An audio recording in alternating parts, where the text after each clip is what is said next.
We need to talk about the plank you see everywhere. The guy at the gym, hips sagging, aimlessly staring at his phone, just trying to survive the 3-minute timer. I call it the zombie plank. There's no life, no intention. It's like parking your car on top of a hill and leaving it in neutral. Sure, it's not moving, but the second a real force comes along, it's taking a tumble. That's why today I'm showing you 3 plank variations that forge a 360-degree shield of stability around your spine. Here's a secret most trainers won't tell you. The strength of any plank has almost nothing to do with your abs. There's another massive muscle group that, when activated correctly, doubles the intensity and spinal protection. When it's lazy, and for most guys it is, it dumps all that pressure directly onto your lower back. I'll show you exactly how to switch on this hidden power source later, but for now, let's get into the first exercise. We live our lives facing forward. Desks, steering wheels, phones, they all pull us into the same hunched position. This leaves the crucial muscles on the side of your body, your lateral stabilizers, as weak and neglected as a phone book and a Tesla. This is the secret villain behind that nagging one-sided ache in your lower back. Imagine your core as a heavy-duty shipping container. A standard plank might reinforce the floor and ceiling, but without strong walls on the sides, that container will buckle the second you put a real uneven load on it. The side plank is how we weld those steel walls into place.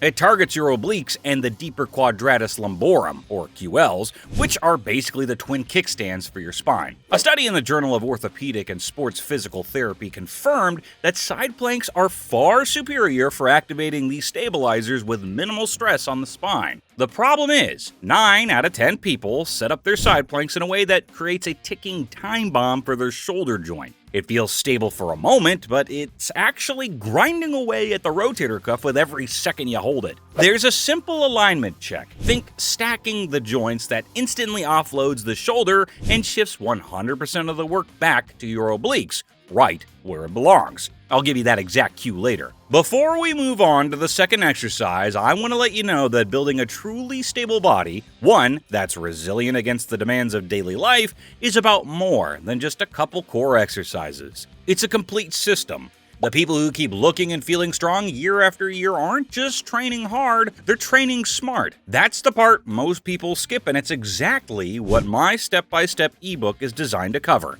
It's packed with simple, overlooked exercises that strengthen your stabilizers and improve mobility so you can maintain your fitness without those nagging aches slowing you down. Think of it as the behind-the-scenes training that keeps the main show running. The link's in the description below, or you can scan the QR code on screen to check it out. Alright, so we've started building the sidewalls. Now let's teach that container how to stay stable in rough seas.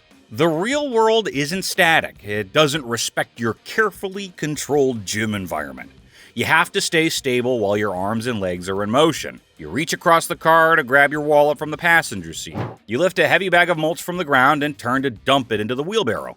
These moments demand that your core resist rotation. When it can't, you leak massive amounts of power, and even worse, you put your lumbar spine at serious risk of injury. A weak anti-rotational core is like having a powerful cannon mounted on a tiny inflatable canoe. The moment you try to fire it, the canoe doesn't just shoot, it violently backflips into the water, sending you with it, while the cannonball just flops a few feet away. All that potential explosive power is wasted in chaos because the base is unstable. That's your body trying to throw a ball, swing a golf club, or even just lift a box off balance with a weak core. The plank with shoulder taps is how we upgrade that canoe to a concrete battleship. Now, all the force generated by your hips and shoulders goes exactly where you want it to, with no wasted energy. By lifting one hand to tap the opposite shoulder, you're creating an unstable 3-point base of support. Your body's natural lazy instinct is to let your hips twist to compensate for the shift in weight. The entire point of the exercise is to fight that instinct with everything you've got. This trains your core to fire reflexively to prevent unwanted movement, building the kind of deep intelligent stability that protects you in your daily life. A study in the Journal of Strength and Conditioning Research found that this kind of anti-rotation strength is critical for transferring force effectively through the kinetic chain from your feet, through your core, to your hands, which is the very foundation of all athletic power. But even with perfected hip stability, many guys sabotage this move with their breathing. They hold their breath, turning red in the face, which jacks up blood pressure and actually makes the core less stable under load. There's a specific breathing technique that acts like an internal anchor, pressurizing your core from the inside out. And I'm about to break down that power breath with our most intense plank variation yet. Let's be crystal clear. The goal of core training isn't to win a staring contest with the floor for 5 minutes straight. It's to teach your central nervous system how to generate maximum protective tension in an instant. It's the skill that saves your spine when you slip on an icy sidewalk or have to suddenly catch a falling box. The 2-minute zombie plank builds muscular endurance, which has its place, but the 15-second RKC plank builds a responsive suit of armor. A standard plank is like slowly leaning your body weight against a door to keep it shut. An RKC plank is like kicking a steel doorstop underneath it, slamming 3 industrial deadbolts, and wedging a chair under the handle. It's a total system lockdown. It works on a neurological principle called irradiation, as defined by Sherrington's law. In simple terms, when you contract a muscle as hard as you possibly can, the nervous system sends powerful overflow signals that cause the surrounding muscles to contract as well. Think of it like a power surge in an electrical grid. When you intentionally max out the glutes and the lats, the surge of neural drive is so intense that it forces every other muscle along the circuit, the abs, the quads, the shoulders, to fire at a higher capacity. So, in an RKC plank, you're not just passively holding your body up, you're actively trying to pull your elbows down toward your toes while squeezing your fists, glutes, and quads as if your life depends on it. This creates a wave of tension that spreads through your entire body, turning a simple core exercise into a full-body isometric contraction and forging an unbreakable pillar of stability. Oh, and by the way, if you want more practical fitness tips and strategies like this sent directly to you for free every week, you can join my newsletter using the link in the description below.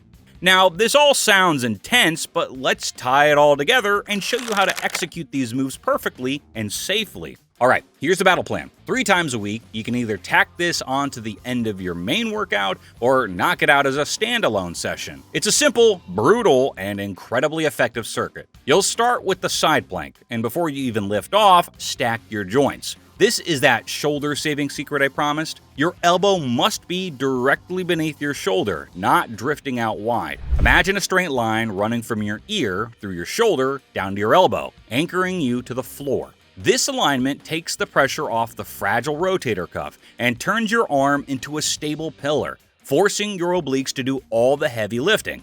And don't just hold it. The goal is to own the position. That little forward push is the game changer that fires up your glutes and saves your shoulder from taking a beating. Hold that perfect straight line for 30 to 45 seconds. 3 sets on each side.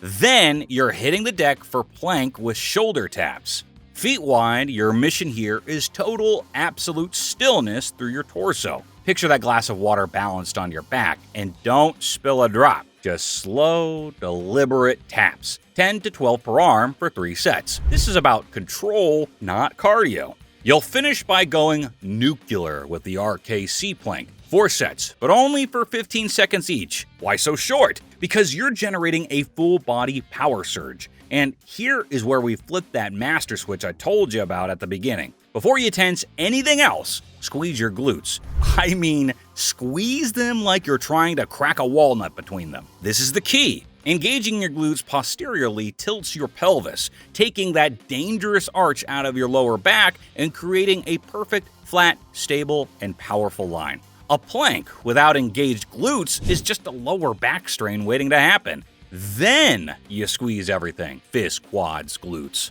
Pull your elbows toward your toes, and remember that power breath. A sharp inhale, then hiss the air out forcefully through your teeth as you brace for everything. It's a 15-second war with yourself. Now, don't forget to check out my ebook blueprint in the description below. Your future self will thank you. Also, share this video with a buddy that's been doing the regular zombie plank their whole life.